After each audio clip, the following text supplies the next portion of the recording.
Hey folks, it's Charles with the Disney Dining Show, and today we're on a bit of a field trip.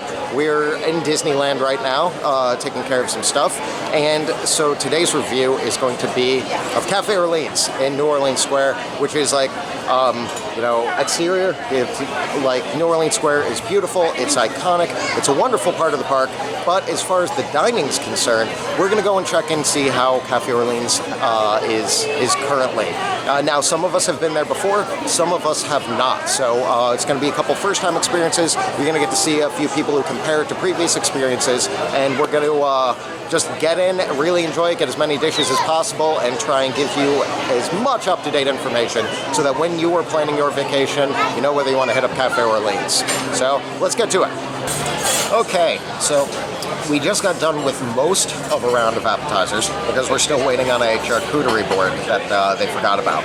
But we got the seafood gratin, which is lump crab, shrimp, spinach, and creamy tarragon dressing, served with seasoned croutons running $12. We got the famous, evidently, Pommes Frites, traditional French fried potatoes tossed with Parmesan, garlic, and parsley, served with the Cajun spice remoulade, and that was $8.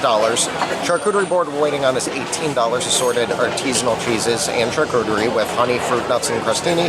And lastly, for our appetizers, we also got the seasonal soup, which for this current season while we're eating is potato leek topped with fried potatoes and leeks.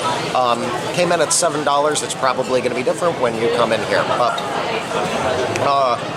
one thing that I can say is that I do not understand the love of the Pommes Frites here. To me, they seem to be basically like an average kind of quick service fry. Just they've got Parmesan, they've got garlic, they've got parsley, they've got that Cajun spice remoulade. That remoulade is not too bad, but it's also not something that's going to make up for just an average fry. I mean, it's thick and it's heavy, and it's fine for dipping, but you're going to get tired of that relatively quick, I think. I wasn't impressed by them. They're only $8, so whatever. If you're in the mood for fries, you're in the mood for fries, but these are not life-changing fries. The seafood gratin was pretty decent, though. They use a tarragon dressing there, and if, you don't run into such a strong tarragon flavor, the seafood, the fishiness doesn't really come out of it. So I think even if you weren't, big into seafood, as long as you liked tarragon, you could probably get by with this. So I think that was pretty well. That potato leek soup, very tasty, very, very heavy. All in all, so far, I think everything is pretty decent price per value. Like I said, not impressed with the fries, but they're $8 fries in park, so it's not the worst decision anybody's going to make in their life. Now, I'm going to toss it over to my fellow diners, and you're going to see a few familiar faces from our Disneyland team who are on the Disney Dining Show recording for the first time here. So I'm going to pass that along to Tom. Charles is wrong. The Pommes Frites are life-changing. You must have them. They're a Disneyland classic. I mean, garlic, Parmesan, and fried potatoes. There's nothing wrong with these. Share them with the table, maybe, but you gotta have the Pommes Frites. So as far as those fries are concerned, I'm kind of in the middle between Charles and Tom. I'm sandwiched in between the two of them because I really do like them. But so the fries itself are kind of like your basic Disney fries that you'd expect in Land and World at both sit down and quick service. But they are seasoned, and I think they're seasoned really well. The best part about it for me, though, is that dipping sauce, that Cajun spice remoulade. I love it. I want it in a cup to drink. It's delicious. But at the same time, they are just your basic Disney fries. So at $8, though, I mean, what more could you really expect? It's fair in my opinion. Then going over to that seafood gratin, something I've never tried before, nothing like anything I've ever tried before, but also like Charles was saying, it's not fishy, and it's not fishy at all. If I was a kid and my parents were trying to get me to try crab for the first time and they lied to me and said it was something else, I'd probably believe them. And that's not, I don't mean that in a bad way. It was really good. But yeah, I haven't tried the charcuterie board yet, so I'm gonna do that. I'm not gonna eat the cheese though. I'm gonna eat everything but the cheese. It's like fresh dried oranges. I think that's what it is, but I like it. I will try all of the cheese that Corey doesn't eat on every dining show ever and be very, very happy about it.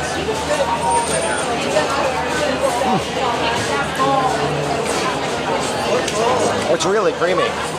They have a decent assortment here. Let's check out how much did this guy run. It's $18. I'm not sure how often they change up this assortment or not, but everything seems to be a decent quality. Look at this honey. For my appetizer, I had the potato leek soup. It's a seasonal soup menu. You know, in all honestly, the thing that makes this soup is the garnish. Little chunks of potato, little bits of leek. I normally expect potato leek soup to be a little on the thinner side. My first instance is you can almost stand your spoon up in it. So it's really thick, really creamy. Not for anybody looking to reduce calories or just have some light soup and salad kind of combo, which is what I was going for. However, the flavor's there.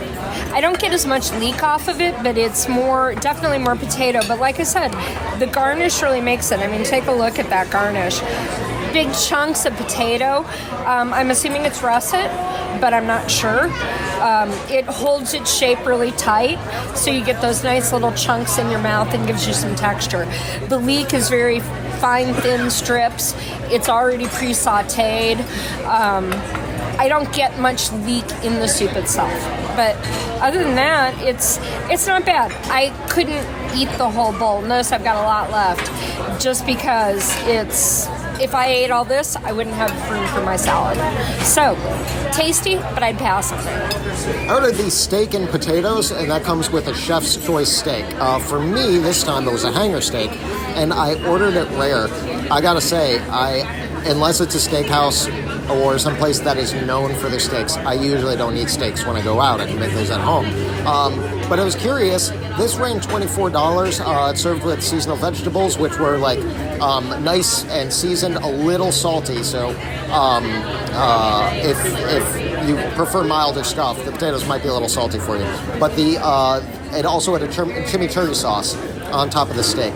That tasted really good. All in all, it was very flavorful. But the one thing I was impressed with was for in park, I was surprised at the quality of the steak, and I ordered it rare, and it was cooked to my preference. Not as rare as maybe a crazy person like me eats it. It was no longer answering to its name, but it still was rare. I could see right in the middle of it. It had a great texture, and for $24 for a in park steak. I gotta say it was totally worth it. And the other thing I want to speak on is the Monte Cristo that we brought for the table. We all tried it. It's an iconic dish here, and that runs you $21. They had a seasonal variety where they just throw on like different colored powdered sugar or whatever, but the Monte Cristo is absolutely wonderful, and if you're not familiar with it, it's turkey, ham, and Swiss. It's fried, and then it's dusted with powdered sugar. If they offer this as a dessert everywhere I went, this is what I would get each time. The powdered sugar makes it sweet. For an entree, I'm usually not down for that, but the mixture of the sweet and savory is done really well, and it's a fine powdered sugar, the same way they do on the beignets. So it's got this nice, dry, kind of palpable texture on the outside, but that locked-in Swiss ham flavor on the inside. So texturally, flavor-wise, it's just really fun to eat, and it's pretty decent. We managed to each get a quarter and split it up together, so totally worth it for $21. And now, before we get to the dessert section, I already have to say, so far everything I've had, I would say very good price per value. Everything was totally worth what I paid for it, and you don't run into that so much for in-park meals. So I'm pretty impressed, all in all, for my first time being here. So I got for my entree the Bourbon Street Chicken. It came in at $21, and it's a honey-kissed chicken with Hoppin' John seasonal vegetables and a bourbon sauce. So what I will say is I really like the chicken. I think it was seasoned very well. The chicken was very tender and delicious. Thought it was wonderful. However, I am not unfamiliar with bourbon sauce and bourbon chicken. It's actually one of my favorite things to get when I go out to eat if it's available. So this item on the menu caught my eye immediately. The sauce, there was really nothing bourbon about it. It was more like a flavorless gravy. Wasn't a huge fan of it. I think if they stepped up that sauce, this would be amazing because the chicken was great. The chicken was great, the rice was great, it was seasoned really well. They had some vegetables on there too, the vegetables were great. The only knock I would have would be that bourbon sauce. I don't even know why it's called bourbon sauce because like I said, it's just like it's like a gravy. The texture's like a gravy, the flavor's like a gravy, but there's very little flavor on it. But the chicken itself, the flavor on the chicken was amazing. And yeah, that's what I would say about that. The only thing I'd knock it on is the sauce. All right, so I had the shrimp and grits. It's $22. I don't know that I have ever had real grits before. Sure, never had shrimp and grits before. I really enjoyed it. I was surprised. I didn't really know what to expect going in. The grits were creamy, but not too creamy. They had almost a vinegary start, like a Tabasco, and then a little heat at the end, which was really, really good. Came with like several slices of the sausage, and then there were 6 shrimp in there. It was topped with like a fava bean and corn relish, and then it doesn't say it on the menu, but I think it's like it had like fried kale just as a garnish. It almost seemed like you could have gotten a little bit more of the grits in it. It was barely in the bottom of the bowl, but the flavor was awesome. I ate the whole thing. I would recommend that one.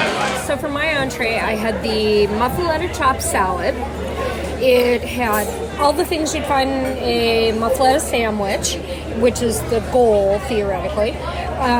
Ham, capicola, salami, provolone, roasted red peppers, olives. Really? Shaved Parmesan and a giardiniera chopped up, and it had a sherry vinaigrette to it. All in all, you have to ask yourself, what is a chopped salad? I think like iceberg and romaine all wrapped up. You know, when they prep a chopped salad, they throw everything in the bowl and they whack it all to death, and you get nice little bite-sized pieces. I was surprised. It was spring mix. And all the stuff kind of tossed with it.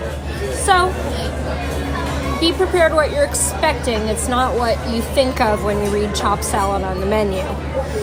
But, that being said, it really tasted like a Muffuletta sandwich. The mix of the giardina and the peppers, along with the lunch meats, really, really good combination. And it was mixed well through the salad. Whoever's tossing them, they know it.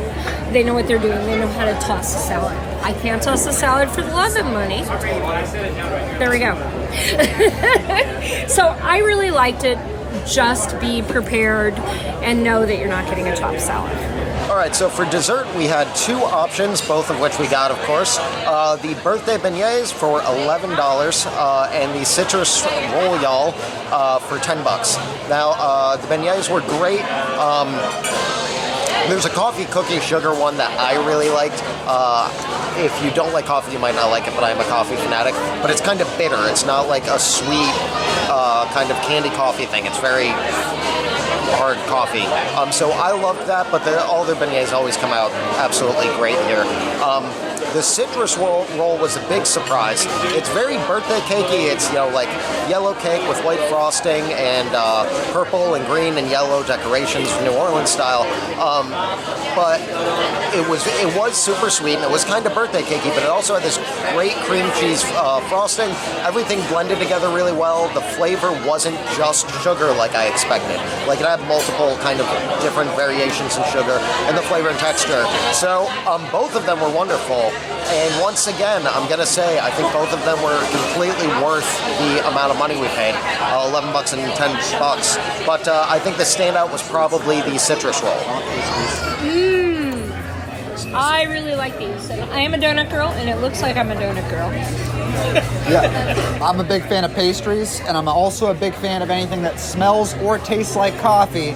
So this hits on all those marks, but surprisingly, when it comes to pastries and sweets and stuff like that, cake isn't always my favorite. Stuff like this is, but cake isn't always my favorite. This cake, however, was my favorite. This lemon cake with So good. cream and cheese. surprising. I don't like cream cheese, but if I don't know it's there, then it's fine. It tastes delicious. It is. It's not a whipped creamy kind of jelly roll thing like you normally get. It's got that buttercream and it's got the colors. It's appealing, and even the little garnish, white chocolate garnishy stuff was good. And the jam also for these. Oh my god! Yeah, The jam. it complements it very, very well. Charles was saying it was, kind of a bitter. I wouldn't necessarily go as far as thinking bitter, but if you like a good, plain old ordinary cup of coffee, maybe even a mocha cup of coffee, it's right there. It's right at that level. If you do your coffee without a lot of cream. I think it's just right there. The powdered sugar ones are powdered sugar ones. They always have a different one every few months, so you never know what you're going to get when you're here. But this right now, you do it. All right, so there you have it. We've gone through appetizers, desserts, entrees, all that stuff, and this experience will be well worth it because we got to hang out with our Disneyland friends for this, which is completely awesome. But my personal feelings aside about that, how'd you like the food? I thought it was good. All the flavors were there. I'm so used to getting the Monte Cristo, so getting something different, I'm gonna have a better day than after all that fried food. Yeah. But we used to get, we'd get the French onion soup, which they don't have anymore, the fries, and split the Monte Cristo. But I'm kind of glad I did something different this time. I thought the food was very good. Like I said, there was a little bit of a problem that I had with the bourbon sauce. It wasn't very flavorful. I think they could swap that out on the entree. It would be a lot better. As far as the appetizers and the dessert, and I guess my entree is concerned, I thought it was fairly priced and pretty delicious. So it's a thumbs up. Yeah, so I think we all agree that price per value, this place works out really well, and it's also it's a classic Disneyland establishment. They've got a lot of things where if you want to say that you've tasted what Disneyland has to offer, a lot of iconic things that you have to hit up, and and yes, of course, the view is absolutely beautiful. So it's one of the, I'd say one of the nicest outside dining establishments pretty much anywhere on property. So all in all, positive feelings all around. So hopefully you get a chance to stop by this gear yourself sometime soon and take a look at it.